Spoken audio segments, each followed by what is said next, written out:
A Presence. Scene 1.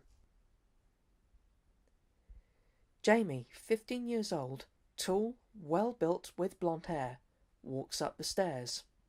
As he reaches the top of the stairs, he turns to the right, looking up at the wooden attic door. It's small, with brown varnish that has been scraped through time. A long wooden stick with a small metal hook on the end is leaning against some bookshelves behind him. Jamie pokes the wooden door and it opens. The attic light is already on. He stands there looking confused. He then shrugs his shoulders and pulls the ladder down and climbs upward.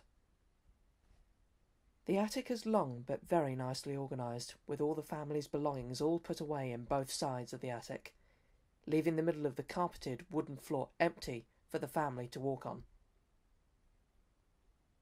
Jamie climbs up the rest of the ladder onto the attic floor and gets his mobile phone out for the torch. He then rummages through some of the family items to find what he wants. When he walks forward and looks to the left, he finds the book he wants, entitled Monsters in Horror Movies, that's lying on top of some other items. He's happy that he's found it.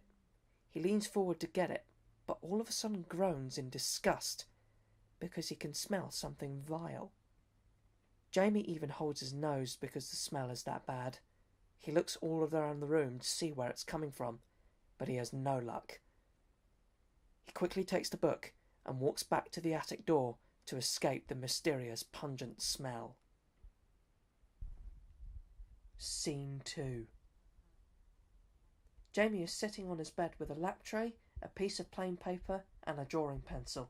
He also has the Monsters in Horror Movies book next to his lap tray, which is open on a page showing the horror movie icon Pinhead from the film Hellraiser.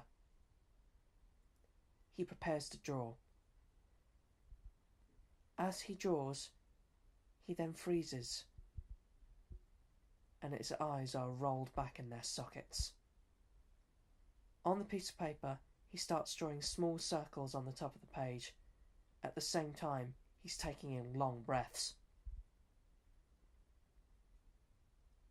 His expression then changes to a complete emotionless look. It now looks as if he's writing something.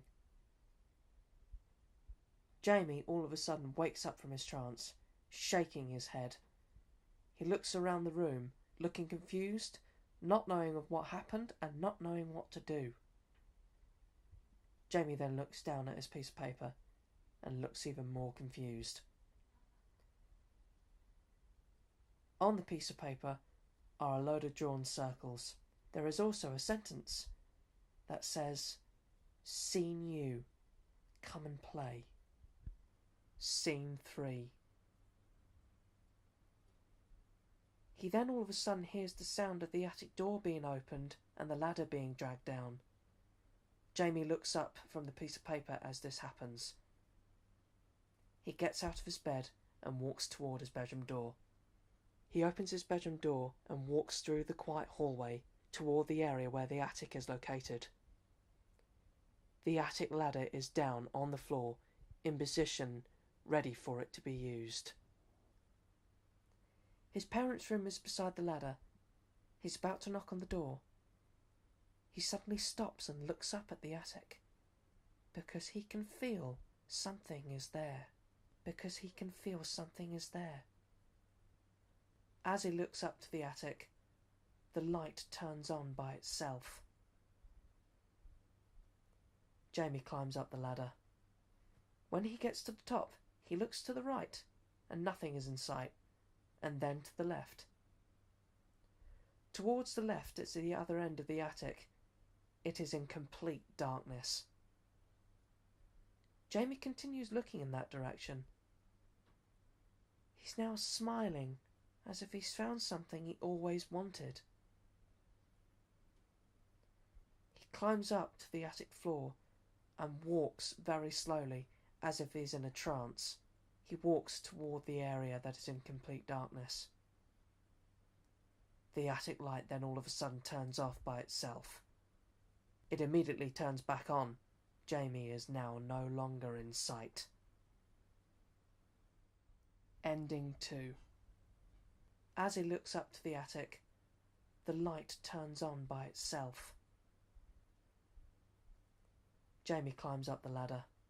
Jamie is still looking up the attic, with a dazed expression, as if he's in a trance. Someone or something is calling to him in a sweet whisper. Jamie, come and play. Jamie's hand then falls to his side from his parents' bedroom door in a slumped manner. He climbs slowly upward to the attic door, whilst the mysterious voice continuously calls him. Jamie then wakes up from his trance. He looks around continuously as if he doesn't know where he is. He now looks scared. He immediately climbs back down, pushes the ladder back through the door and closes it, without turning the light off. Still looking scared, he puts the stick back down and walks back to his bedroom. He closes the door behind him and sits on his couch, panting with fear. All of a sudden, Jamie's eyes begin to feel heavy. He struggles to keep them open. He even rubs them in his struggle. He then looks up slowly, because he can hear another sweet whisper saying to him, "Sleep, sleep." A black figure is looming above him. There is no facial detail. It literally looks like a shadow. It walks closer to Jamie very slowly and leers above him. Jamie's panting with fear, then his panting decreases as the black figure keeps saying the words, "Sleep, sleep." Jamie's bedroom door opens by itself.